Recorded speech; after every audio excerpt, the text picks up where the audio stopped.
Help give kids an extra life by donating today to help sick and injured children. Link in the description and pinned comment below.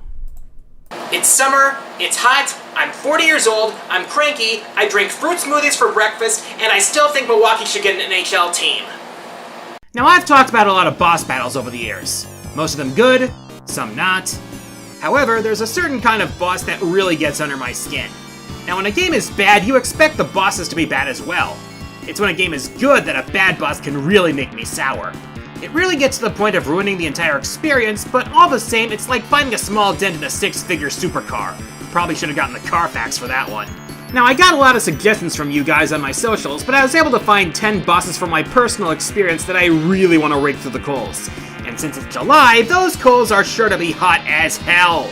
Also, I know I've gone over my least favorite bosses in another list, but I'm not going to talk about those bosses since I don't want to sound redundant. Yeah, says the guy who puts Mega Man at the free space on his bingo board. But anyways, it's my party and I'll complain if I want to. It's game time!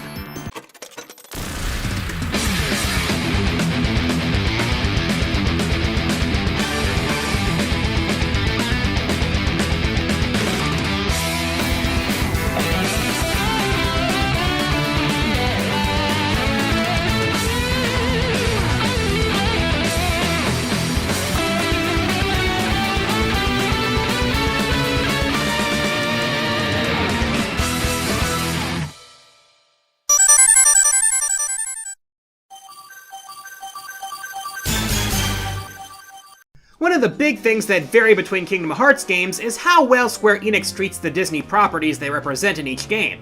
One bad example was the Hunchback of Notre Dame level in Dream Drop Distance, La Cité des Cloches. To make a long story short, they took a hatchet to the story they were representing here, censoring a lot of it due to religious symbolism. And instead of actually fighting Frollo, which could have made for an exciting chase sequence, we got Wargoyle. Aside from this boss looking silly, this is a boss that appeared way too early in the game, considering this is one of the first worlds you can access. Wargoyle's attacks are powerful and the telegraphs come quickly, so you have little time to dodge. And since it's so early, you might not have good counters for its moves, not to mention you might not have a lot of useful techniques in your command deck. This means you'll likely be making for the walls to make some fancy flow motion combos. But there's a problem. You're still vulnerable during flow motion and bosses don't get staggered. So while you're out showboating, you're putting a bigger bullseye on Sora's back than he already had at the beginning of the game. It's even worse when fighting this thing as Riku, since this version has wings and can attack you from way far away. Oh, and as if that weren't enough, there's a later boss rush in Traverse Town which includes Wargoyle, where the more cramped quarters give you even less room to dodge, meaning there's more of a chance of getting cornered and lambasted. Jeez, talk about a disappointment. If they had to neuter the source material this hard to make it palatable for Kingdom Hearts, makes you wonder why they even bothered.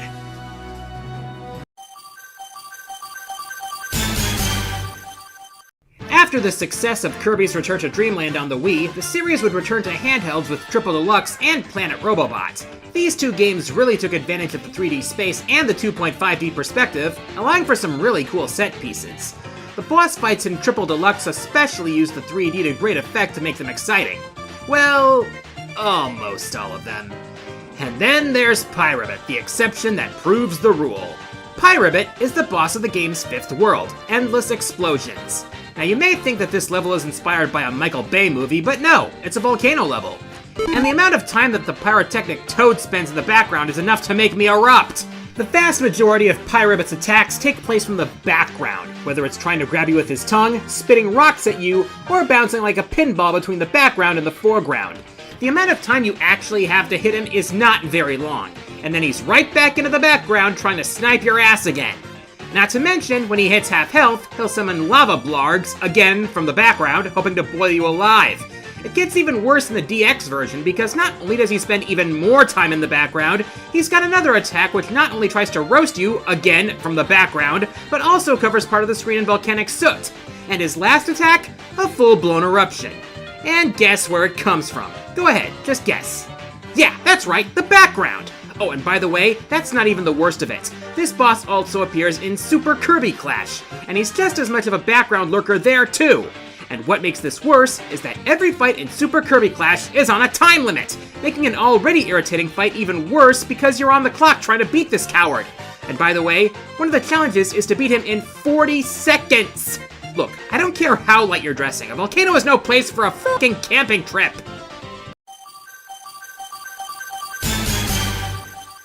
Hey, here's a game I don't think I've talked about until now, Muramasa the Demon Blade. A hidden vanillaware gem which was released for the Wii in 2009 and got an updated version for the Vita in 2013.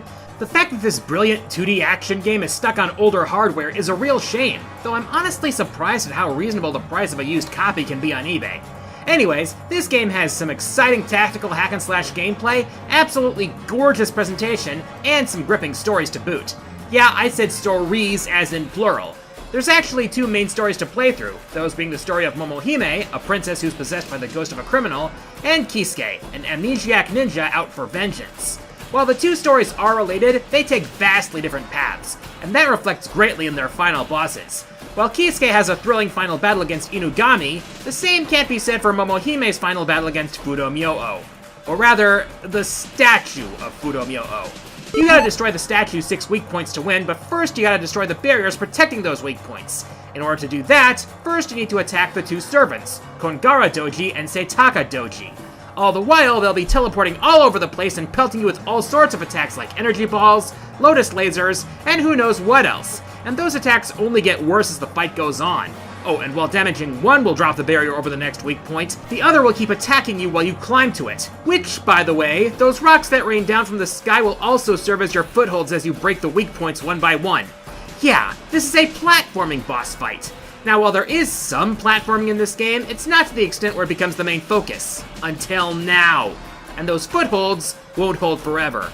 It's only a matter of time before they break and you'll have to wait for the next set of footholds to appear so that you can go after the next weak spot. So you've got a combination of precision platforming and bullet hell in a hack and slash which typically doesn't rely on either. But making an already irritating and unmemorable fight even worse is that in the grand scheme of things, it's essentially pointless. No sooner do you make the statue crumble than the real god of the mountain shows up and rubs your helplessness in your face. Oh, and if that wasn't enough, if you want the final ending, you have to fight this thing again! Well, to be fair, Jinkuro probably had it coming, but still!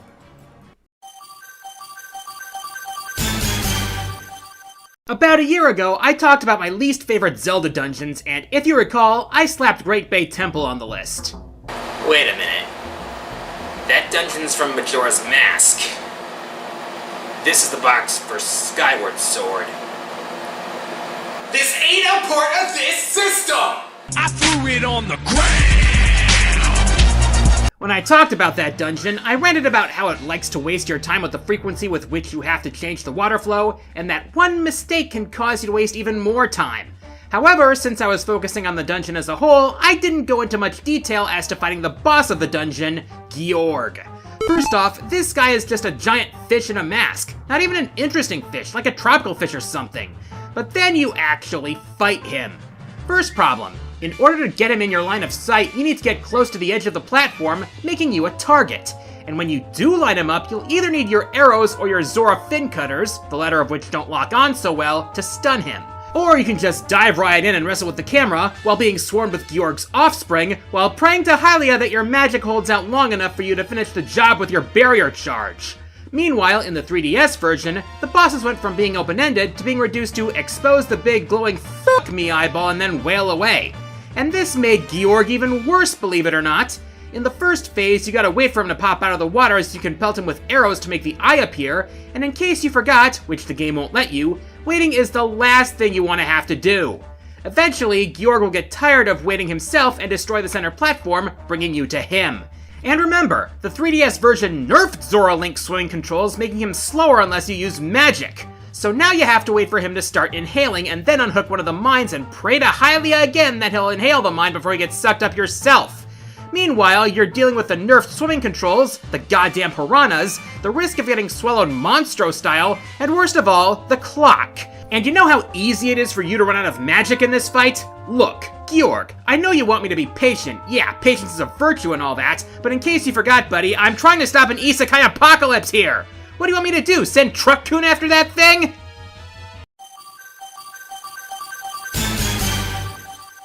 Nowadays, the days of super cheap fighting game bosses seem like a distant memory. Honestly, even the so-called CBU from hell, Omega Rugal, only took me like 3 tries to beat in KOF 15. But while today, quarter-sucking, fight-stick-throwing-worthy bosses in fighting games are rare, in the 90s, 2000s, and hell, even the 2010s, they were the rule. I've talked about a good number of them, some more than once, but one that hits a nerve for me and a lot of people would be the final boss in the Street Fighter 3 games, all 3 of them. Wait. Street Fighter 3? And there's 3 games? Illuminati confirmed! No, I'm serious. Gil literally is the leader of the Illuminati. And he sucks to fight, especially in Third Strike. As to be expected for fighting game bosses of the era, Gil hits harder than a wrecking ball, with many of his moves doing considerable damage, even taking chip damage into account when blocked because he's just so Pringles you'd swear he had a curly mustache. But that's far from the worst problem with Gil. Some of his specials have unique properties. Case in point, his projectile.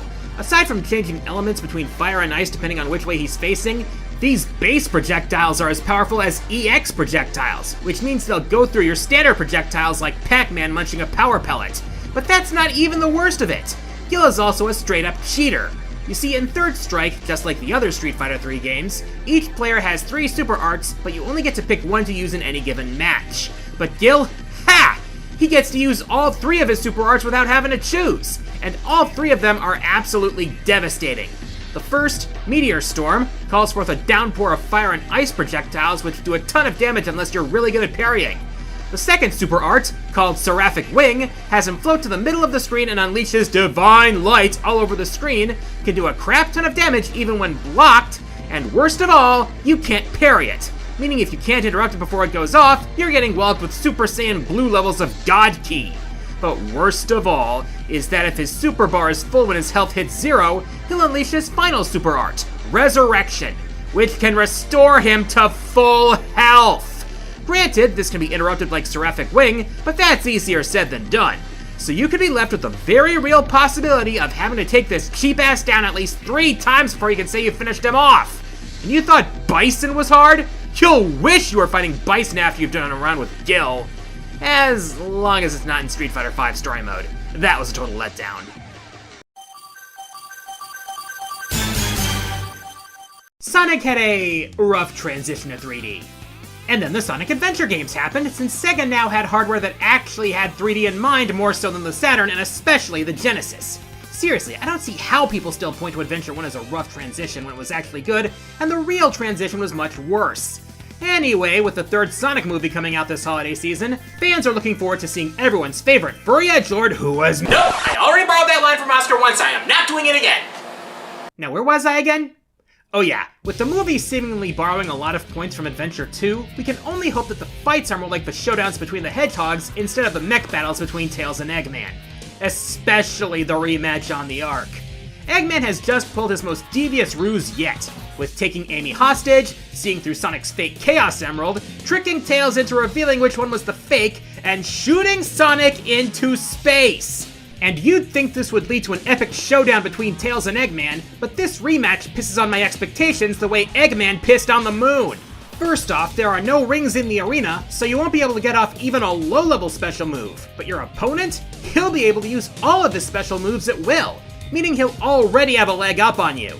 Meanwhile, you're gonna be running around like a drunk hockey player while shooting away hoping your attacks actually land. Oh yeah, there's also a canister of explosive toxic waste in the middle that you can shoot and hopefully catch your opponent in the blast radius.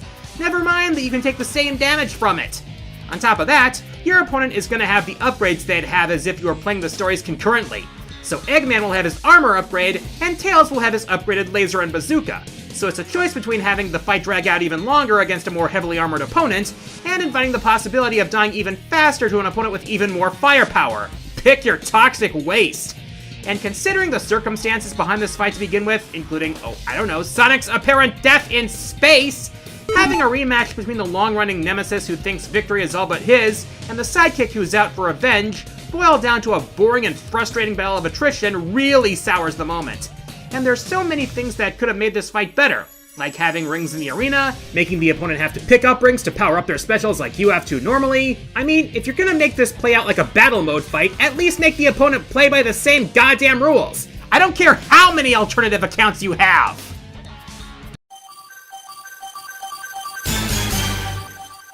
So we finally have a full reveal of Metroid Prime 4. Gameplay, release window, subtitle, confirmation of a character we haven't properly seen since Hunters, the works. Only thing we haven't confirmed is whether or not this is going to be a cross-gen title. One thing's for sure, the fundamental gameplay of the Prime games is going to be there, and that bodes mostly well for what bosses will encounter. Let's hope we don't have to deal with anything as bad as the Boost Guardian from Prime 2. Now with Prime 2, the main gimmick is that Samus traverses between two worlds, Light Aether and Dark Aether, having been split by the arrival of a Phazon asteroid. While Samus is in Dark Aether, she will gradually lose health unless she's in a safe zone where she can recover. Early on in the game, Samus can use safe zones to her advantage against bosses. Here's the first problem with the Boost Guardian. There are no safe zones in the arena, so even though the dark suit you should have recently obtained will slow the environmental damage you take, you're still gonna have to fight this boss as quickly as it moves. Starts off simple enough, it'll just move around and swipe at you while you pelt it with light beam attacks, not too complicated. That is, until it decides to use the power it stole from you by morphing into its Morph Ball form and playing pinball with Samus as the bumper. While it's in Morph Ball form, it becomes invincible to your projectiles and becomes aggravating to dodge. If it breaks a pillar, you'll want to make a beeline for the energy pickup that gets dropped. The only way to hurt it at this point is to lay down Morph Ball bombs and start praying to the deity of your choice that they'll go off when the Boost Guardian is close enough. Eventually, it'll turn back into a puddle, giving you a chance to try to force it back into its normal form so you can finally start chipping away at its health bar again until it goes back into Morph Ball form, rinse, repeat, feel your sanity slowly eroding like your health bar, and meanwhile plugging at the ink spawn so that you can get your health back. This is a massive difficulty spike which defies previous bosses in this game by forcing you to race the clock as the toxic environment saps your health away, while having you deal with annoying movement patterns and trajectories that are almost as hard to predict as the average poker game. Fun fact, according to the lead designer, Mike Wicken, this boss was made harder in the original version at the request of producer Kensuke Tanabe 3 days before the game went gold. Yeah, apparently Tanabe thought that this boss and the Spider Guardian weren't hard enough. As a result, these two bosses became so hard that the dev team had to make these fights easier for the trilogy re-release on Wii. Yeah, maybe producers shouldn't meddle so much. You gotta trust your team, you know.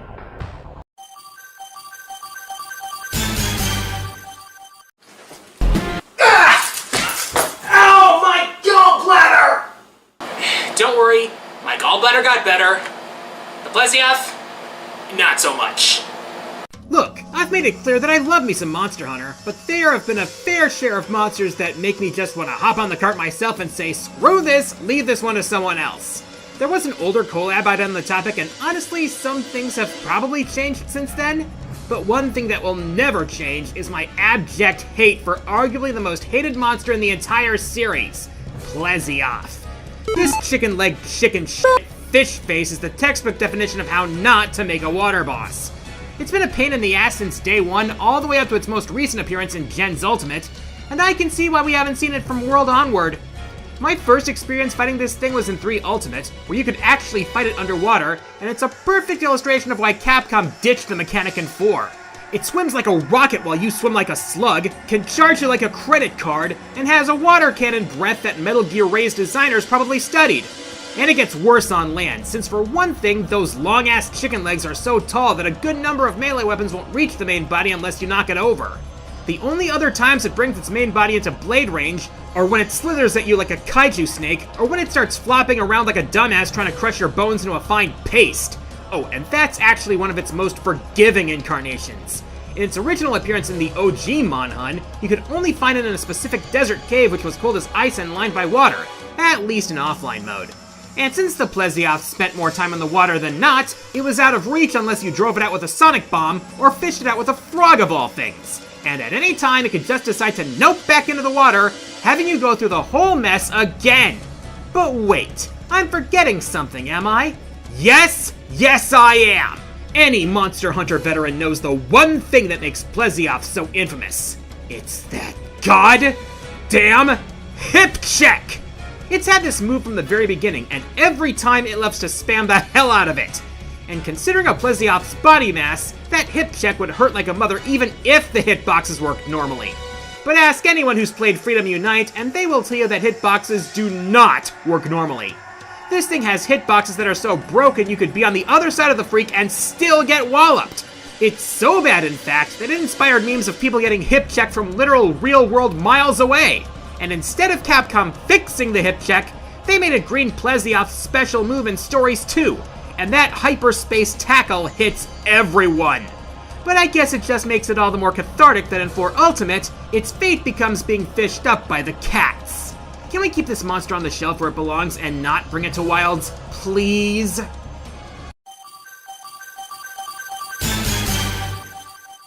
As I've said in the past, No More Heroes is a franchise that lives and dies by its boss battles. No More Heroes 1 and 3 capped off Travis's journey through their respective rankings with fun and satisfying battles, with 1 having a fierce battle with his snarky twin brother in a motel parking lot, and 3 having... Meanwhile, the extremes of No More Heroes 2 are, well, more extreme. On the one hand, you have amazing bosses like Captain Vladimir, Margaret Moonlight, and especially Alice. Bosses which highlight Travis's development as he starts to truly internalize the pointless brutality of the UAA. On the other hand, there are annoying bosses like New Destroy Man, Million Gunman, and... Say the line, QG! Bastard Jr. Honestly, if you've been following countdown makers like me for any notable length of time, there's a chance you've heard about this absolute tool from multiple people. Long story short, this fight's in the crosshairs of a lot of people for good reason. And to the surprise of nobody, insert Mr. Krabs face, I've got him lined up for a pot shot myself. For context, Jasper is the UAA's rank 1 and the reason Travis was out for revenge to begin with. Travis killed his father and brothers in side quests in the first game, and how does he respond? By having his goons kill Bishop, the guy at the video store, in cold blood. And by the time Travis ultimately gets to him, Bat taunts him further by showing him dummy heads of Henry, Sylvia, and Shinobu. And then the fight actually starts. The first phase is a joke, having you dodge his pizza mobile, and then you have to get into an unwinnable power struggle so that Henry can show up and save your ass. Then we go from way too easy to Dark Souls difficulty as Jasper pumps himself full of steroids and starts pile driving your ass and teleporting around the room to punch your sorry face. And if you're anywhere near a window, well, I hope you've been practicing your Mace Windu impression because your sorry rear end is going flying. As this phase goes on, he gets even more aggressive and even gains a series of tornado punches that are almost impossible to dodge. And then, phase 3. It's a parade float. One which you have to get so close to it to hit it that the camera gets in the way, while he can punch you from almost anywhere in the tiny arena and even throw in a laser or two for good measure. And apparently this was originally planned to be a mech fight, but that idea got scrapped. Man, talk about unsatisfying. In fact, I've heard some people defend this fight, saying it's supposed to be unsatisfying to underscore the futility of revenge and make the player feel bad for following Travis's rampage. To which I respond, do you really think Suda would do that? Would anyone do that? Make a boss fight bad on purpose just for the sake of a message? Especially after all that talk about ending the UAA cycle of bloodshed? This isn't a deconstruction or anything, this is played straight. If Suda wanted to make a message, he would have come up with a way. Like making the boss fight structurally sound but just pathetically easy, or changing the dialogue to reflect Travis's growth throughout the game, you know? Instead of windows and party mascots? So no, I just chalk this up to bad boss design, straight up. Number 1, on the other hand, number 1 was absolutely 100% intentional. And here are some of your picks in this month's Dishonorable Mentions. Titan Joker, Batman Arkham Asylum. This is so out of character for the Clown Prince of Crime. Shadow Okumura, Persona 5. An enemy rush with a time limit? Seriously? Arkham, Devil May Cry 3. They take away your styles just for Virgil? Alec Trevelyan, GoldenEye 007. For England, QG? No, for our sanity. The Bed of Chaos from Dark Souls. Platforming necessary in a game that doesn't rely on platforming?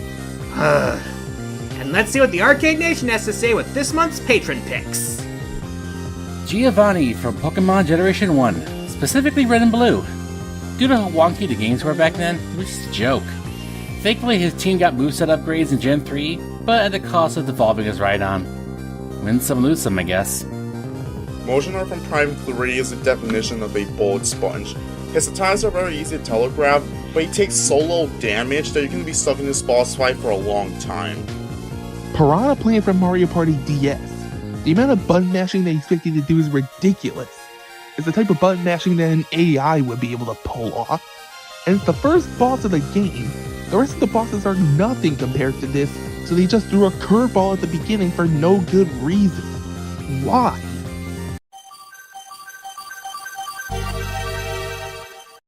So, you're wondering if I'm gonna talk about a Mega Man boss, aren't you?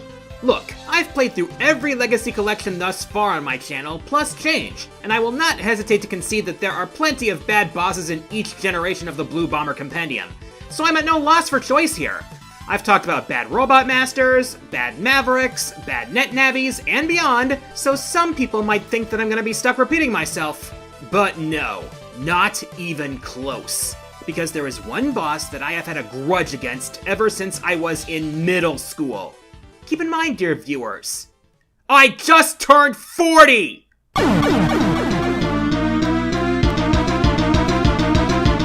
This boss. Oh dear lord, this boss. You think you know, but no. You have no idea how much this boss has pissed me off over the years. Let me put it this way.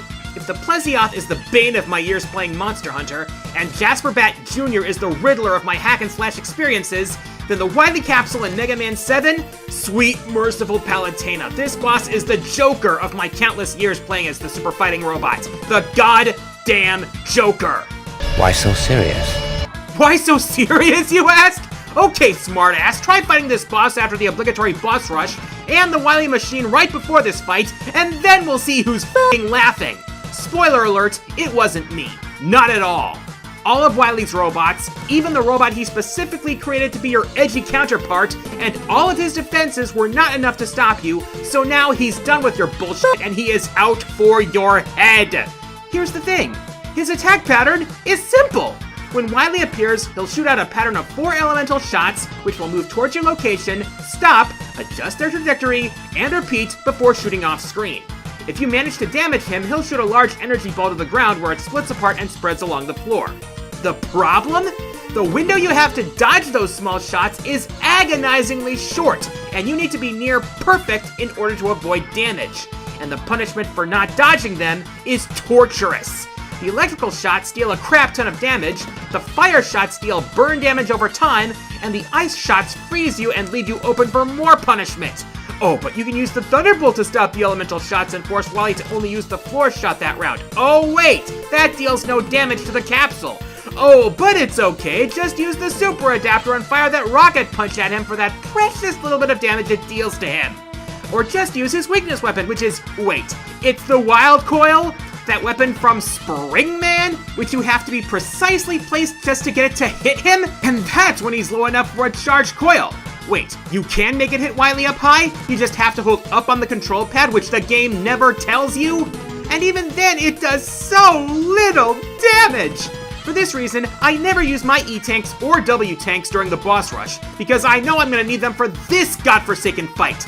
No matter how many times I've beaten this boss, it still gives me hell. In fact, seeing it as an assist trophy in Smash Ultimate gave me war flashbacks. And the cherry on top? This boss was made excruciatingly hard on purpose. According to an interview with one of the planners of the game, Yoshihisa Tsuda, he said that Keiji Inafune said, "Let's make the very last fight insanely hard."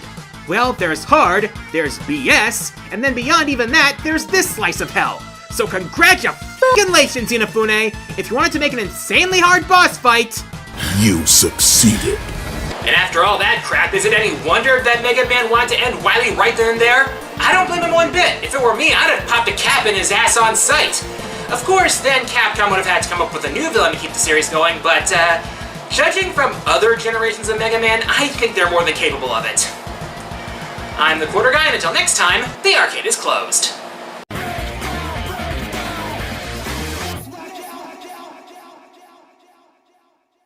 Whenever you plan on going into a dungeon, always make sure to go through your checklist. Make sure your equipment is up to date and properly maintained because you don't want your weapon to break. Remember to have enough space for keys because you don't want to be so stuffed with treasure that you can't open doors. Always make sure you don't get your spells mixed up because it would be embarrassing to turn a grunt into a boar by mistake. And for God's sakes, don't shoot the food! Seriously, Elf, we need that badly! Next time, Hugie at the Arcade, Gauntlet, it's game time!